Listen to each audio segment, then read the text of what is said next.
E hoje nós vamos começar uma nova série. O nome dessa série é No Deserto. É interessante porque o livro de Números, ele significa, o nome dele no hebraico, que é Bamidbar, significa no deserto. Nós temos o costume de ter o nome, a gente não dá muito valor aos nomes, né? É um nome, acho que é coisa de ocidental, né? Eu me chamo Rodrigo, eu nem sei o que significa Rodrigo. Né? Não sei, quantos sabem o que significa o seu nome? Levanta a mão. Oh, nem todo mundo sabe, né? A gente não dá muito valor às coisas, né? Mesmo os livros da Bíblia, Gênesis, Êxodo, Levítico, Números, Deuteronômio, né? A gente tem o livro da Bíblia de Números, fala de números, fala de contagem, para a gente faz sentido um pouco, mas os hebreus, eles quando colocaram um nome nos livros, eles sempre pegam uma palavra do primeiro versículo. Se você for lá ver Números capítulo 1, versículo 1, diz que eles estavam no deserto. E por isso o nome em hebraico do livro de Números é No Deserto, porque a gente vê que a gente vai ver durante essa série várias narrativas sobre o povo de Israel no deserto, o tempo que eles permaneceram no deserto, esses 40 anos que eles permaneceram no deserto. Nós iremos ver algumas narrativas, coisas que são muito práticas. Por quê? Porque o Pentateuco, que são os 5 primeiros livros da Bíblia, eles são uma analogia da vida cristã, da carreira cristã. A gente vê lá desde o Gênesis, quando eles começaram, teve a criação do homem, teve a queda do homem, e depois disso Deus ele promete, tem a história de Abraão, Isaac e Jacó. Deus ele fala para Abraão, olha, o povo vai para o Egito, eles vão ficar 4 gerações lá no Egito. E aí acontece isso na época de Jacó com seus filhos. Jacó, na época, eram 70 pessoas da sua família, eles foram até o Egito e ficaram lá por 400 anos. E acabou que Deus ele manda um Messias na figura de Moisés, e Moisés liberta o povo de Israel, e o povo sai do Egito, e eles entram no deserto até a terra prometida. Isso é uma analogia com a vida cristã. Nós que fomos criados por Deus, nós que caímos no pecado, mas o Messias que veio na figura de Moisés, que é o nosso Senhor Jesus, e nos libertou, e nos prometeu uma terra prometida. Jesus, ele falou, olha, eu vou preparar morada para cada um de vocês. Só que existe um espaço que tem desde o tempo da libertação do pecado até entrar na terra prometida, que é o tempo do deserto. E eu confesso aos irmãos que, como eu gostaria de quando eu me convertesse já e cair na terra prometida, na terra que mana leite e mel. Como isso seria bom, pastor Haroldo? Já pensou, você aceita o Senhor Jesus? Aceito. Já morre e já vai para o céu, na hora. Quem aceitar o Senhor Jesus, temos caixões hoje aqui para você. Já leva, temos aqui o carro ali, um carro funerário esperando você. Quando você aceitou o Senhor, você já vai herdar a terra prometida. Como isso seria bom, glorioso. Mas não é isso que acontece. Nós aceitamos o Senhor e parece que o negócio aperta, o negócio piora. Antes eu tinha só as preocupações do dia a dia, agora eu tenho que preocupar de ler a Bíblia, de orar, de não pecar, de andar em santidade, e parece que o negócio fica mais apertado. Ou seja, nós caímos nesse deserto e passamos em lugares, e às vezes a gente não entende por que o deserto, por que às vezes nas nossas vidas nós passamos por aflições, passamos por problemas, passamos por angústias. Esse tempo da nossa vida que se chama deserto. E por quê? Por que Deus ele permite? E por que Deus permitiu o povo de Israel? Por que quando dizem que do Egito até a Palestina é uma viagem pequena, uma viagem curta, de poucos dias. Uma semana eles estariam lá já, todo mundo. Mas por quê? Por que Deus ele permite que nós passemos 40 anos na nossa vida, que é talvez o tempo médio de conversão, desde que a gente se converte até o tempo que a gente morrer, acaba sendo 40 anos, mais ou menos, esse tempo, em média.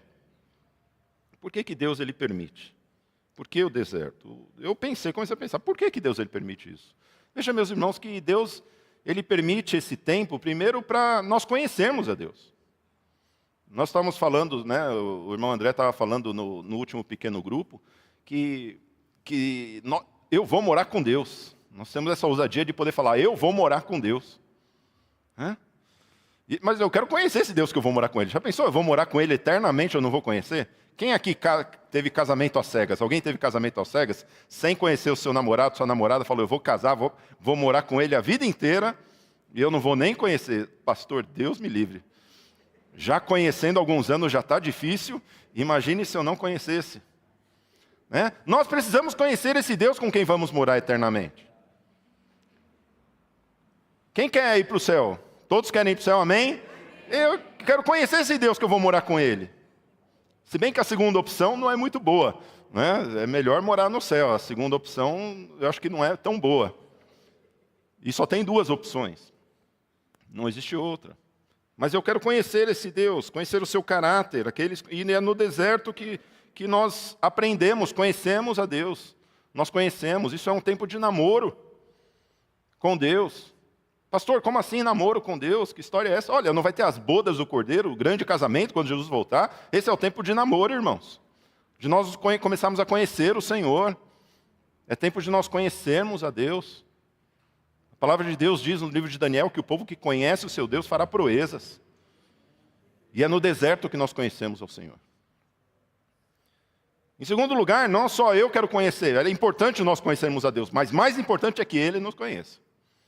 Porque eu posso conhecer a Deus, mas se Ele não me conhecer, eu estou com um problemão.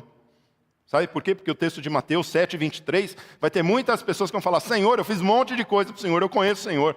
E o Senhor vai falar, eu não conheço vocês. Eu não conheço vocês. Sabe por quê? Porque é no deserto que Deus nos conhece. É quando a coisa aperta que a pessoa ela mostra quem ela verdadeiramente é. Quando tudo está muito bem, tudo bem, tudo bem. Deixa o negócio apertar de verdade que você vai mostrar. Né? Eu costumo dizer que você conhece os homens no jogo de futebol. Porque ali o negócio aperta. Ali tem a entrada dura, ali tem a canelada. E ali você vê quem é realmente crente e quem não é. Quer saber se o camarada é crente? Chama ele para uma partida de futebol. Por quê? Porque quando o negócio aperta, né, quando vem aí o problema, é no deserto que você conhece a pessoa. É quando o negócio aperta. Aí nós começamos a conhecer verdadeiramente aquilo que está lá dentro. Né? Quando corta, quando sangra, o que sai? Sai amor? Ou sai gritaria, sai ódio, sai assassinato? O que está lá dentro? É no deserto que a gente conhece. É no deserto que Deus ele vai nos conhecer. Mas nós vamos ver que essa é uma viagem que Deus ele preparou para cada um de nós. Esse tempo no deserto. É um tempo onde Deus ele preparou para você uma jornada. E nessa jornada, Deus ele não quer que nenhum de nós se perca. Isso ele já prometeu. E aí ele falou, olha, não faça nenhuma loucura, vamos junto que a gente chega lá. Eu vou garantir que vamos chegar todos nós vivos até lá. Amém? Amém? Então quero convidar você a abrir a sua Bíblia no livro de Êxodo, capítulo 13. Hoje nós vamos falar do primeiro episódio aqui. Na verdade, esse é um trecho onde o povo está começando a sair do deserto. Eles não saíram ainda para o deserto, mas nós vamos entender um pouco, nós que vamos começar essa série, esse é o primeiro episódio, vamos ver ali o que vai acontecer. Então, Êxodo capítulo 13, a partir do versículo 17. Deixe sua Bíblia aberta. Hoje a gente vai usar você vai usar a sua Bíblia, né? Vira para a sua Bíblia e fala, hoje eu vou lhe usar.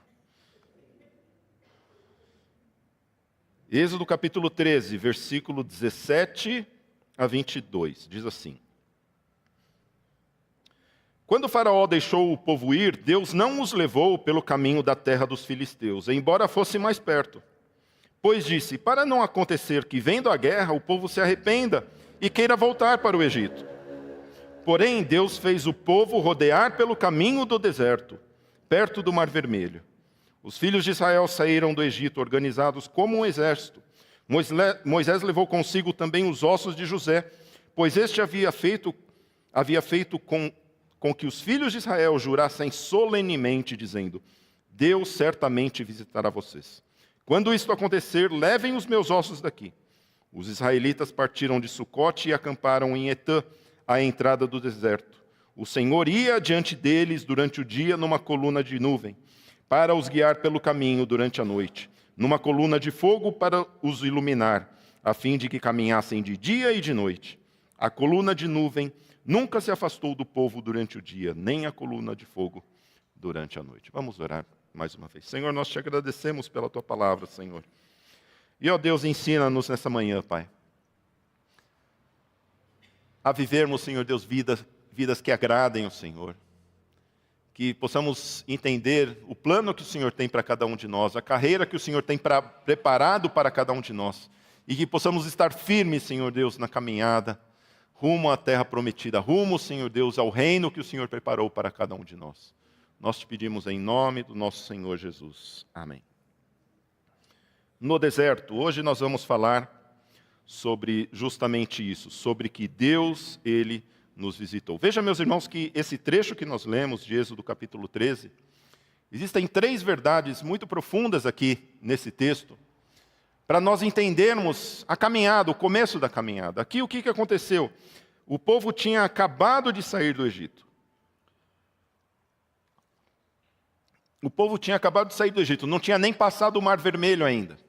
Não sei se vocês lembram, o povo de Israel, eles estavam já há 400 anos, Deus ele mandou através de Moisés, a gente vai ver um pouquinho como que aconteceu depois, mas Deus através de Moisés, usou a vida de Moisés para libertar o povo, Deus manda as 10 pragas, Deus tinha acabado de mandar as pragas, o povo tinha acabado de sair, foi aquele trupé, imagina você quando sai para viajar, né? Eu não sei, são 4 pessoas lá em casa, mas quando vai viajar parece que é uma mudança, são malas, né, desse tamanho assim, imagina a mudança, né? E 2 milhões de pessoas de mudança, mais ou menos 600 mil homens, mais mulheres e crianças, mais a gentalha que tinha lá no meio, um monte de egípcio que foi junto, gente de outros povos. Dizem que era mais ou menos 2 milhões de pessoas saíram, aquela muvuca, aquele trupé, né? Todo mundo saindo, um carregando galinha, porco não tinha, porque eles não comem porco, mas tudo abicharado, os rebanhos, todo mundo levando. Imagina aquele trupé, o povo tinha acabado de sair, entrando no deserto, não tinha nem passado o Mar Vermelho ainda. E veja que aqui nós começamos esse texto. Deus ele deixa o povo ir. E veja, meus irmãos, que Deus ele tem um plano. A primeira coisa que eu vejo, não só nesse texto, mas em todo essa narrativa do deserto, é que Deus ele tem um plano para a vida de cada um. Deus ele tem um plano para a minha vida, um plano para a sua vida. E Ele tem um compromisso comigo e com você. Mas o compromisso que Deus tem, meus irmãos, o plano que Deus tem para a minha vida, não é dar uma boa vida para você. Pastor, como é que eu sei? Eu vejo isso no deserto, esse povo saiu para sofrer. O compromisso de Deus não era dar uma vida boa para o povo. Se fosse dar uma boa vida para o povo, eles não colocariam ele no deserto. Mandaria ele para um oásis, mandaria ele para um termas com águas medicinais, né, para curtir, all inclusive, né, com um restaurante japonês para todo mundo, poder rodízio para todo mundo. Oh, glória, é isso que eu quero para a minha vida. Esse não é o compromisso de Deus com o povo. O compromisso de Deus não é me dar uma boa carreira profissional, me dar um bom trabalho, que eu ganhe bem. Não foi isso que aconteceu aqui com o povo, não. Não foi isso que aconteceu. Eu costumo falar para os jovens, jovem, você quer ser rico? Vai fazer uma faculdade. Se esforce, acorde cedo, faça curso, vai fazer curso de inglês. Esse não é o compromisso de Deus. O compromisso de Deus não é dar uma família feliz para a gente, dar uma esposa, um esposo bonito. Veja que Deus dá tudo isso para a gente, mas não é o compromisso dele. Em nenhum lugar ele prometeu isso. Ele nos dá o básico, o comer, o beber, o vestir, isso ele nos dá, isso não falta, isso não faltou para o povo no deserto em nenhum lugar. Veja, meus irmãos, que o plano de Deus não é se preocupar com o nosso conforto nesse mundo, tudo isso ele nos dá. Mas Deus ele tem um compromisso. Assim como no povo de Israel, o compromisso dele era tirar o povo do Egito e fazer com que esse povo sobrevivesse no deserto e chegasse até a terra prometida. Esse é o compromisso de Deus, tirar do Egito e fazer chegar na terra prometida. E no meio disso, Deus fez o povo passar por esse deserto. E nesse deserto ele cuidou do povo. Ele falou, olha, o meu compromisso é fazer com que cada um de vocês chegue na terra prometida. Esse é o meu compromisso. Em outras palavras, para cada um de nós, o compromisso de Deus para conosco, meus irmãos, é fazer nos tirar do Egito, que é símbolo desse mundo, símbolo do pecado. É fazer tirar a minha vida e a sua vida do pecado. E é nos manter firmes até chegar no reino de Deus. Esse é o compromisso que Deus tem para mim e para você. É isso que Deus ele quer fazer comigo e com você. Mas no meio disso, Ele vai nos fazer passar por um deserto. No meio disso, Ele vai deixar com que nós passemos aí por aflições, por tribulações, por angústia, por choro, por aperto. Isso vai acontecer conosco. Por quê? Porque estamos nesse tempo que é o deserto. Estamos nesse tempo onde Deus ele já nos tirou, já nos libertou do pecado, já nos libertou desse mundo. E Ele está nos levando até o seu reino. Nós não chegamos lá ainda. Graças a Deus temos alguns vislumbres. O próprio Senhor fala, já é chegado o reino de Deus para cada um de nós. Temos algumas gotas que caem, né, como aquele chuva de bênçãos, né? Gotas somente nós temos, chuvas rogamos a Deus. Ou seja, nós temos algumas gotas, algumas pinceladas daquilo que o reino de Deus vai ter, quando estamos em comunhão, quando vemos a ação de Deus, quando vemos um milagre do Senhor. Mas isso são gotas perto daquilo que Deus tem preparado, porque a palavra de Deus diz que nem olho viu, nem ouvido ouviu, nem jamais penetrou no coração humano aquilo que Deus tem preparado para aqueles que o amam. Meus irmãos, nós precisamos crer que o compromisso do Senhor para as nossas vidas não é me dar uma vida boa, mas é me fazer chegar intacto lá no reino dos céus. É me fazer chegar firme e forte. Quando o Senhor me chamar, quando eu chegar lá, a palavra que eu quero ouvir do Senhor não é se eu tive uma boa vida, não é Senhor, obrigado pelas bênçãos que o Senhor me deu, é ouvir servo bom e fiel. É isso que nós precisamos, meus irmãos. Esse é o compromisso de Deus meu e com você. Esse é o plano maior meu. Esse de Deus comigo e com você. E nós, quando olhamos para Deus, meus irmãos, nós precisamos entender isso. Que não adianta nós queremos ter uma vida boa diante de Deus, não adianta eu querer vir para a igreja, Senhor, vem aqui, Senhor, porque eu estou precisando de um emprego, Senhor, eu estou com um problema de saúde, Senhor. Isso são problemas reais que nós temos no deserto dessa vida, irmãos. Mas a nossa vida não se resume a isso, nós precisamos entender que acima disso, existe uma jornada maior daquilo que Deus quer fazer na minha vida e na sua vida, que é nos tirar da vida de pecado e fazer-nos chegar no reino da sua maravilhosa luz. Esse é o compromisso maior que Deus ele tem para mim e para você. E eu quero perguntar para você, será que você tem dado olhos para esse plano? Você tem dado atenção a esse plano que Deus ele tem dado? A isso que Deus ele deseja fazer na minha vida e na sua vida? Será que Deus verdadeiramente ele já te tirou do mundo do pecado? Ou será que ainda estamos acorrentados no Egito do pecado? Aonde que eu estou? Será que eu ainda estou no Egito ou será que eu já fui liberto pelo Senhor? Eu já posso ver que na minha vida eu já estou liberto do pecado, já estou liberto dos desejos que me cercam. Como você tem andado? Como tem sido a sua vida? Veja aqui no livro de Hebreus, capítulo 10, versículos 36 a 39. A palavra de Deus diz, vocês precisam perseverar. Vamos repetir só esse primeiro trechinho? Vocês precisam perseverar. O que é perseverar? Ficar firmes, irmãos. Meus irmãos, quando Deus fala, vocês precisam perseverar, se prepara, porque o negócio vai ser longo. Certa vez, eu comecei a pensar um pouco, porque Deus ele prometeu para Abraão o seguinte, Abraão, os seus filhos, a sua descendência vai para o Egito. E eles vão ficar 400 anos no Egito. Eles vão ficar, na verdade, Deus fala para Abraão, eles vão ficar 4 gerações. Sabe quanto tempo demorou 4 gerações? 400 anos. Eu comecei a pensar, rapaz, esse povo teve filho velho. Porque se uma geração durou 100 anos, o negócio demorou. Porque 4 gerações podia ser o quê? Tem gente aí que camarada com 70 anos já é bisavô. Eu nem conheci meu bisavô. Mal meu avô. Agora imagina 400 anos. Foram 4 gerações de Jacó até Moisés. Aliás, de Levi até Moisés. Foram 4 gerações, é a 4ª geração. E Moisés, sabe com quantos anos Deus vai chamar Moisés para tirar o povo? Com 80 anos já. Veja, meus irmãos, coisa com Deus parece que é tudo aos 47 do segundo tempo. Eu não sei com você, mas comigo sempre foi assim. E às vezes as coisas acontecem e parece que o milagre só vai vir aos 47 do segundo tempo. Como eu gostaria, sabe aquele jogo que você vai, que já faz 4-0 logo aos 15 minutos? Resolveu a parada. Mas posso falar para você, esse jogo é sem graça.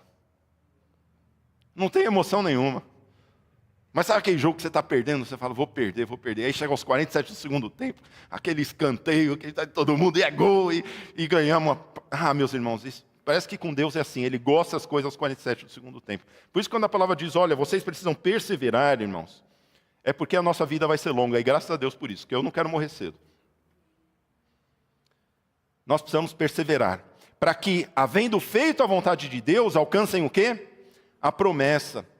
Olha, meus irmãos, a nossa perseverança não é para as coisas desse mundo, é para alcançar a promessa, porque existe uma promessa para mim e para você. Deus, Ele falou, nosso Senhor falou, olha, eu vou preparar lugar para vocês. Isso é uma promessa para cada um de nós.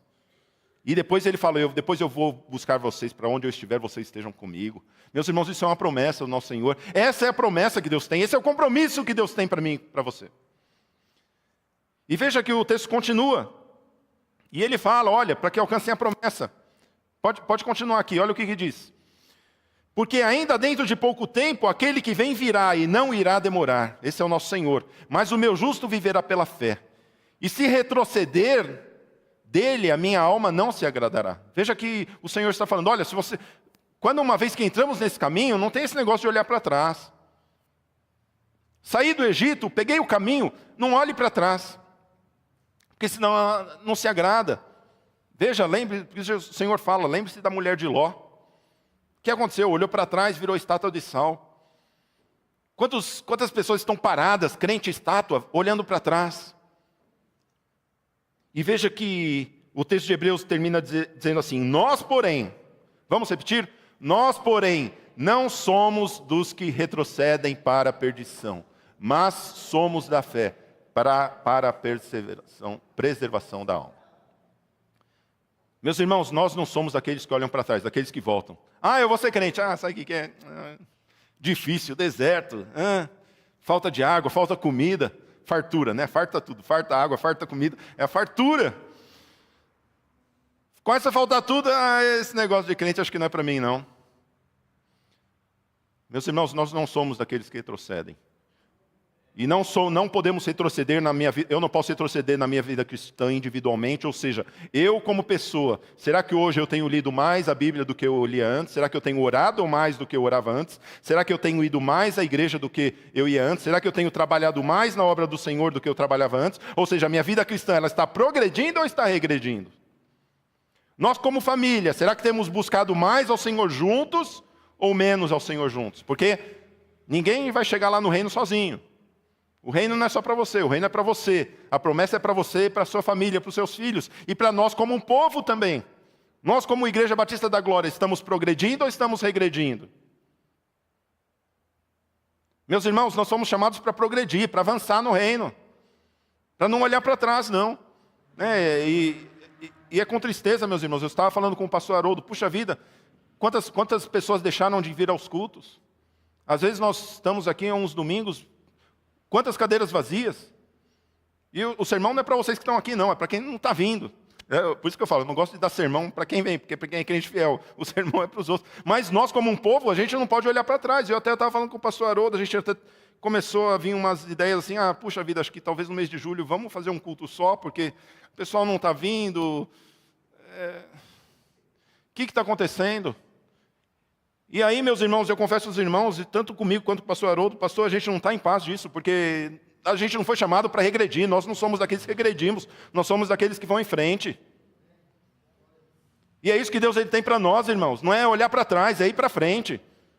Não é em vez de ter 2 cultos, ter um culto só. É em vez de 2 cultos, ter 3 cultos.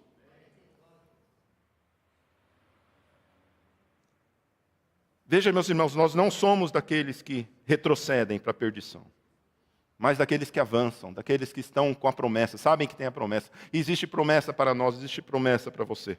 Deus, Ele tem um plano para a minha vida, Deus, Ele tem um plano para as nossas vidas, meus irmãos. E esse plano é fazer você chegar intacto, fiel, até o reino dos céus, até a hora que o Senhor chamar a mim e a você. Esse é o plano, esse é o compromisso que o Senhor tem para mim. Esse é o compromisso que Deus Ele teve com o povo de Israel. Esse é o compromisso que Deus tem comigo e com você. Mas em segundo lugar, nós vemos nesse texto ainda, aqui de Êxodo capítulo 13, veja o que diz lá no versículo 19. Moisés levou consigo também os ossos de José, pois este havia feito com que os filhos de Israel jurassem solenemente, dizendo: Deus certamente visitará vocês. Quando isso acontecer, levem os meus ossos daqui. Veja o que José falou para o povo: Deus certamente visitará vocês. Veja que essa promessa que José fala, essa profecia que José faz, isso é uma profecia de José, né? Quando ele falou, olha, Deus vai visitar vocês.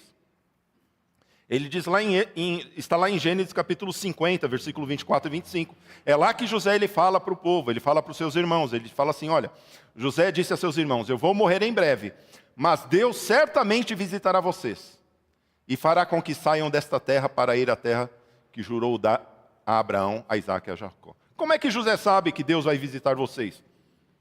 E vai tirar vocês e vai levar vocês para a terra? Porque Deus já tinha prometido para Abraão. Deus já tinha prometido para Abraão, olha, o povo vai para o Egito, mas eu vou trazer eles de volta. Ou seja, José ele já sabia, ele falou, Deus vai visitar vocês. Deus vai visitar vocês. E visitar é visitar mesmo. Em pessoa. Vai estar, vocês vão ver Deus. Vocês vão ver aqui. Igual fala, né, eu vou visitar os irmãos essa semana em espírito. Aí fala, pastor, vou preparar um jantar para nós. Eu não vou lá, já pensou? Não, Deus visitou mesmo. Veja que Deus visitou. E isso acontece lá no livro de Êxodo. Estava lá no capítulo 3, Moisés. E Deus vai visitar, e primeiro ele visita Moisés. E Moisés está lá, de boa, lá no seu trabalho. Né? Lá em Êxodo capítulo 3 diz que ele estava lá apacentando as ovelhas do sogro dele. Né? Trabalhando lá para o sogro, estava lá. E, aliás, olha que interessante, coloca, por favor, Êxodo capítulo 3. A gente vamos só seguindo, eu vou contar a narrativa, não vamos ler, mas eu vou contar um pouco a narrativa para a gente entender um pouco melhor. Êxodo capítulo 3, a partir do versículo 1, pode colocar. Se você quiser abrir sua Bíblia também. Moisés estava lá, e aonde que ele estava? Ele estava lá com o rebanho, e aonde que ele vai parar? O rebanho para o lado oeste de onde? Do deserto. Olha que interessante, não é interessante? Ele estava lá. E, meus irmãos, esse negócio do deserto, ele é problema na nossa vida. É aflição. Olha, quem gosta de aflição aqui? Levanta a mão. Eu não curto. Quem curte desemprego, enfermidade, problema com filho, problema com chefe, com vizinho? Pastor, estou fora, eu não gosto dessas coisas. É o deserto, irmãos. A gente não gosta, mas às vezes acontece que a ovelha vai parar no deserto. Às vezes acontece do meu trabalho, aconteceu um problema no trabalho. Às vezes acontece na minha família, aconteceu um problema na minha família. A ovelha que se desgarra e vai acabar caindo no deserto. Aconteceu com Moisés, ele estava lá. Mas, meus irmãos, existe uma coisa no deserto. O problema estava assim, mas lá está o monte de Deus também. E lá no deserto está uma pessoa que Moisés ele vai encontrar. Olha, pode passar. Ele está lá no deserto e ali, o que acontece? Quem que aparece para ele? O anjo do Senhor. O anjo do Senhor aparece numa chama de fogo. A gente vai falar um pouco mais desse anjo depois. Ele aparece numa chama de fogo, aonde? No meio da sarça. Ele está lá no meio da sarça. O anjo está numa chama de fogo. E Moisés olhou, achou estranho, que era um arbusto, né? Que pegava fogo, mas nunca acabava. Né? Com as folhas lá, mas ele não se consumia, ele não acabava de pegar fogo. Pode ir no versículo 3, pode passar, né? E ele fala, puxa, que maravilha, né? Por que essa sarça não quer? Pode ir passando. Né? E aí, é interessante, porque veja que quem estava lá no meio da sarça? Quem Quem estava no meio da sarça? Volta um pouco, que vocês parecem que não estão prestando atenção. Bom dia, meus amados irmãos, graça e paz, amém? Volta um pouquinho lá no versículo 2. Ali, ó. Quem que estava lá no meio da sarça? Quem? O anjo do Senhor, amém? Tá? Então, aí acontece no versículo 4. Só que quando o Senhor, essa palavra Senhor é Jeová, é o nome sagrado de Deus. Quando o Eterno, o Deus Todo-Poderoso, esse é o nome do Senhor. Quando o Senhor viu, olha, percebe que quem está lá é o anjo do Senhor. Mas esse anjo do Senhor é o próprio Senhor. Veja que a Bíblia, não só nesse texto, mas em vários outros textos, ela intercambia o anjo do Senhor como sendo o próprio Senhor. Aquele que é o próprio, a palavra anjo significa mensageiro. Aquele que traz a palavra. Mas o anjo do Senhor, ele é um anjo diferente, porque nele está o próprio nome do Senhor. Ele é o próprio Senhor. E veja aqui quando Deus fala, peraí Moisés, e aí no versículo 5 ele vai falar, olha, esse lugar onde você está é um lugar santo. Tira a sandália dos seus pés, que essa terra é santa. O versículo 6. Disse mais, olha, já pensou um anjo falar? Eu sou o Deus de seu pai, o Deus de Abraão, o Deus de Isaac, o Deus de Jacó. Só o próprio Deus pode falar isso. E Moisés escondeu o rosto porque teve medo de olhar para Deus. Versículo 7. Então o Senhor continuou, certamente vi a aflição do meu povo que está no Egito, e ouvi o seu clamor por causa dos seus feitores. Conheço o sofrimento do meu povo. E até o versículo 8. Por isso, desci, a fim de livrá-lo das mãos dos egípcios, e fazê-lo sair daquela terra, e levar para uma terra boa e ampla, terra que mana leite e mel, lugar do cananeu, do eteu, do amorreu, do ferezeu, do eveu e do jebuseu. Ou seja, o anjo do Senhor, que é o próprio Senhor, falou, olha, eu vi o sofrimento, e o que eu fiz? Eu desci. Eu vim visitar vocês. Lembra que José falou, olha, Deus vai vir visitar vocês. Deus vai descer. Deus ele vai vir. Vocês vão ver Deus. Deus ele vai vir. Deus ele vai vir visitar vocês. Por quê? Porque vocês estão escravizados. Vocês estão sofrendo. E quando ele desce, ele fala e ele encontra Moisés. Ele fala com ele face a face. Esse anjo do Senhor. E veja, meus irmãos, como isso é bonito. E aí nós começamos a entender, meus irmãos, porque nós somente podemos viver o plano de Deus, o plano que Deus tem, se Deus nos visitar. Não adianta eu querer viver uma vida e achar que eu vou ter uma vida próspera, uma vida bem-sucedida, sem eu ter a visitação de Deus na minha vida. Porque José ele falou, olha, vocês vão sair do Egito, vocês vão ser libertos da escravidão para uma vida boa, uma vida que mana leite e mel, quando o Senhor visitar vocês. E meus irmãos, nós só podemos entrar rumo à terra prometida se eu tiver na minha vida a visitação do Senhor. A visitação de Deus. E quem que é esse anjo, o mensageiro de Deus? Olha, meus irmãos, quem que é aquele que traz a palavra de Deus? João capítulo 1, versículo 1. Veja que esse anjo, o mensageiro de Deus, ele é o próprio Deus que nos visitou um dia. No princípio era o verbo, a mensagem. E o verbo estava com Deus, o verbo era Deus. Versículo 14. O verbo se fez carne e habitou entre nós, cheio de graça e de verdade, e vimos a sua glória. Glória como do unigênito do Pai. Meus irmãos, Deus nos visitou através de Jesus Cristo. Essa é a grande notícia que nós temos, que boa notícia. Deus ele nos visitou. Graças a Deus, Deus ele nos visitou. Eu estava com problema, eu estava em aflições, eu estava preso na minha vida de pecado, nós estávamos presos no Egito, mas Deus ele nos visitou através de Jesus Cristo. Deus ele mandou o seu Filho, e por isso que ele é Emanuel, ele é Deus conosco, ele nos visitou. Para que nós pudéssemos ter vida, para que nós possamos trilhar esse caminho, essa jornada, esse plano que Deus tem para cada um de nós. E qual que é a missão de Jesus Cristo? Qual que é o objetivo de Jesus Cristo? Nos libertar do Egito. Veja que Deus, ele vem, a ira dele permanece contra o pecado, mas ele quer nos tirar de lá antes, assim como fez com Ló, com a sua família. Olha, eu vou destruir Sodoma e Gomorra, mas se estiver justo, eu vou tirar de lá. Deus, quando ele voltar, ele vai destruir esse mundo, ele vai destruir o pecado. E não dá para destruir o pecado sem destruir o pecador, porque o pecado está dentro do pecador. Muitas pessoas falam, Deus odeia o pecado, mas ama o pecador. É verdade, mas não tem pecado sem pecador.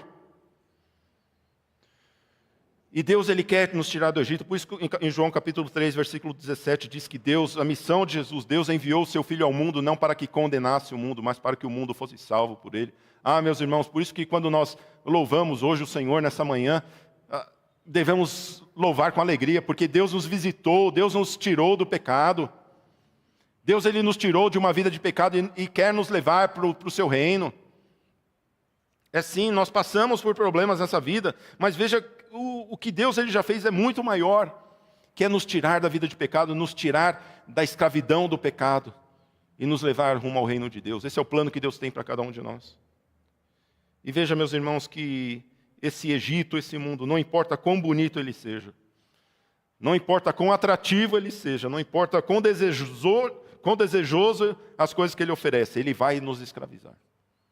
Esse mundo, ele quer nos escravizar. Esse mundo, ele quer oferecer para você os melões do Egito, né? Igual o povo fala, a gente vai ver depois nas outras mensagens. Ai, que saudade que eu tenho do Egito. Ali a gente comia carne, a gente tinha melão, tinha cebola, tinha alho. Aqui no deserto a gente não tem nada. Ai, como era boa aquela vida. A gente ia na balada, na bebedeira, nos amigos, tal. Podia contar mentira para o chefe, não tinha problema. Veja, meus irmãos, que isso irá nos escravidar, assim como escravizou os filhos de Israel no Egito. Isso irá nos escravizar, mas eu tenho uma boa notícia para você. Deus nos visitou. Jesus Cristo nos visitou. E Ele veio nos tirar dessa vida. Ele veio nos libertar dessa vida. Ele tem uma vida melhor para cada um de nós. Deus enviou Jesus Cristo ao mundo para que nós fôssemos salvos por Ele, assim como o povo de Israel foi salvo. Olha, eu não sei para onde eu estou indo, eu não sei como é essa terra prometida, eu não sei como é o céu. Mas eu sei que eu não quero ficar nessa vida. E veja, meus irmãos, que todo mundo saiu. Deus, Ele não perdeu nenhum. Nenhum judeu ficou, nenhuma criança, nenhuma unha ficou ali. Saiu tudo, foi tudo. Deus, Ele nos visitou. Deus, Ele nos visitou. E veja que Deus, Ele não apenas visitou o povo, não apenas salvou o povo, não apenas libertou o povo. E Ele falou, olha, vem aqui que agora eu vou levar vocês para a terra que eu tenho prometido para vocês. Ou seja, Deus, Ele nos salvou e Ele fala para cada um de nós, agora venham, vamos começar a viver uma vida. E ao fim dessa vida, você vai chegar comigo lá no reino de Deus. Meus irmãos, Deus, Ele tem uma promessa para cada um de nós. E Ele não vai fazer com que nenhum de nós nos percamos. E aqui tem muitas pessoas que perguntam, pastor, mas, poxa vida, saíram 2 milhões do Egito, só chegaram 2 lá. Né? Só Josué e Caleb entraram lá, nem Moisés chegou. Deus só deixou ele ver, vê aí, mas você não vai entrar porque você pisou na bola no meio do caminho. Meus irmãos, é normal a gente pisar na bola no meio do caminho. A questão é quantos vamos chegar lá intactos? Quantos vamos continuar a chegar lá intactos? Como que você vai chegar lá? No céu, todos vamos chegar. Se já passamos o Mar Vermelho, se a promessa do Senhor ela é fiel, ou seja, Deus Ele é fiel, nós não iremos, não existe nada, o que Ele está querendo dizer quando Ele fala, olha, nenhum daqueles que o Senhor me der eu vou perder, ou seja, Jesus Ele não vai deixar com que nós nos percamos no deserto. Sim, às vezes nós vamos sofrer mais aflições ainda, a gente vai ver, por nós nos afastarmos de Deus nesse deserto. Isso às vezes vai até nos levar à morte, certas vezes. Mas o Senhor não vai deixar nos perder. Deus Ele não vai deixar com que cada um nos perder. De maneira nenhuma o fato de eu pecar ou eu fazer alguma coisa errada no deserto significa que eu vou perder a salvação. Não é nada disso. Tanto que eu tenho certeza que um dos primeiros que eu vou encontrar lá é Moisés, é o próprio Moisés. Né? E eu vou te falar, se Moisés não foi salvo, coitado de mim. Não é sobre isso que fala aqui, mas sobre como nós vamos chegar. Como que nós iremos chegar quando chegarmos lá. Por isso que a terceira grande verdade que nós aprendemos é essa verdade que está nos versículos 21 e 22. Veja que Moisés, ele promete, o Senhor promete a Moisés, ele fala o seguinte, o Senhor ia adiante deles durante o dia numa coluna de nuvem para os guiar pelo caminho. Durante a noite, numa coluna de fogo para iluminar, a fim de caminhassem de dia e de noite. Ou seja, o Senhor estará sempre conosco. É isso que eu consigo enxergar, meus irmãos. Não importa o quão deserto, o quão difícil esteja a minha vida. Não importa o qual problemático esteja a minha vida, não importa quanta seja a minha aflição, qual o tamanho das minhas angústias, qual a quantidade das minhas angústias, mas o Senhor está sempre conosco. E veja que, quando diz que o Senhor está sempre conosco, veja que ele se transformava. De dia ele era o quê? Uma coluna de nuvem. De noite ele era uma coluna de fogo. Veja que Deus, ele é o que nós precisamos que ele seja. Às vezes a gente fala, o Senhor faz isso, mas não faz aquilo. O Senhor se transforma. Por isso que o nome dele, quando Deus fala para o próprio Moisés, lá em Êxodo capítulo 3, eu sou o que sou. Né? Olha o que diz, né? Abre a sua Bíblia lá em Êxodo capítulo 3. Quando Moisés pergunta, Senhor, qual é o seu nome? Êxodo capítulo 3, versículo 14. Aliás, o versículo 13, né, ele fala, Moisés disse para Deus, eis que quando eu for falar com os filhos de Israel e lhe disser, o Deus dos seus pais me enviou a vocês, eles vão perguntar, qual é o nome dele? Então, o que lhes direi? Versículo 14, Deus disse a Moisés, o quê? Eu sou o que sou. Ou, eu serei o que serei. Eu sou o que eu quero ser. Eu sou o que você precisa ser. Está no sol ardente? O sol está escaldante no deserto? Eu sou a sua nuvem. À noite está tudo escuro, está com frio? Eu sou a coluna de fogo. Você está doente? Eu sou a enfermidade. Eu sou a cura. Você está enfermo, eu sou a cura. Você está desempregado? Eu sou o Deus da provisão. Você está na batalha? Eu sou o Senhor dos exércitos. Meus irmãos, Deus, ele é o que ele é. Esse é o nosso Deus. Veja que no sol escaldante o Senhor era uma nuvem, nas trevas o Senhor era a luz. Qual é o seu problema hoje no seu deserto? O Senhor, ele é a solução para o seu problema. Para fazer com que você continue na sua caminhada. Veja que isso não é o fim em si só. Veja que o povo falava, Senhor, o sol está forte. Sim, eu sou a nuvem. Amém, mas eu sou a nuvem? Para quê? Por que eu sou a nuvem? Olha o que diz o versículo 22.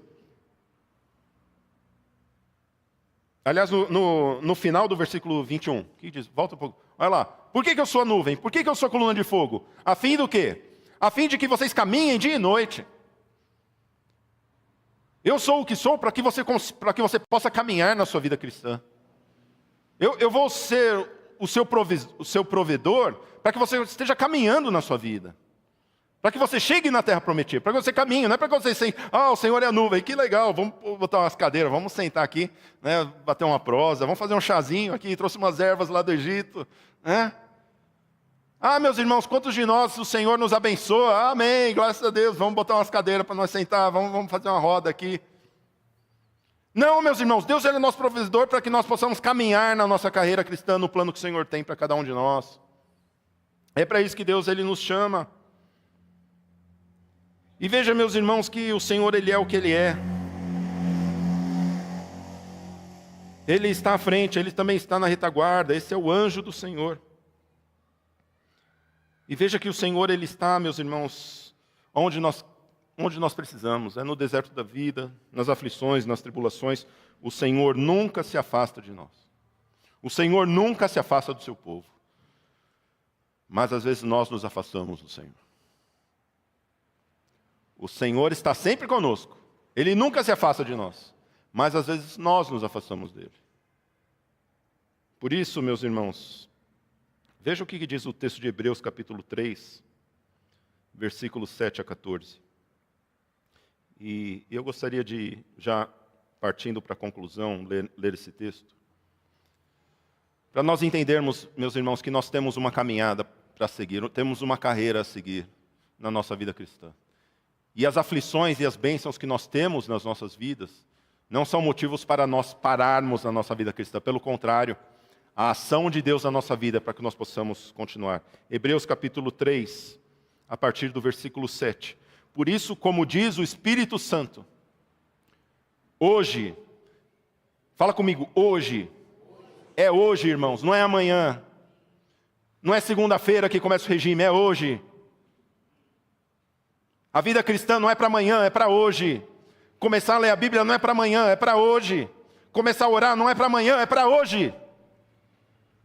Hoje, se ouvirem a sua voz, não endureçam o coração, como foi na rebelião no dia da tentação. Aonde? No deserto, onde os pais de vocês me tentaram, pondo-me à prova, e viram as minhas obras durante 40 anos. Por isso me indignei contra essa geração e disse: o coração deles sempre se afasta de mim, eles não conheceram os meus caminhos. Assim jurei na minha ira, não entrarão no meu descanso.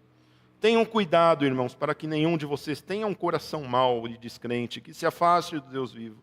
Pelo contrário, animem-se uns aos outros todos os dias durante o tempo que se chama hoje, a fim de que nenhum de vocês seja endurecido pelo engano do pecado, a fim de que nenhum de vocês queira voltar para o Egito. Porque temos nos tornado participantes de Cristo, se de fato guardamos firme até o fim a confiança que desde o princípio tivemos. Em outras palavras, eu tenho certeza que eu sou crente no Senhor Jesus, se eu ainda estou firme na minha caminhada no deserto, se eu não olhei para trás para a minha vida de pecado, se eu estou prosseguindo adiante, se eu tenho mais, o desejo maior meu é de chegar são e salvo no reino de Deus, e não olhar para a minha vida, não olhar para trás.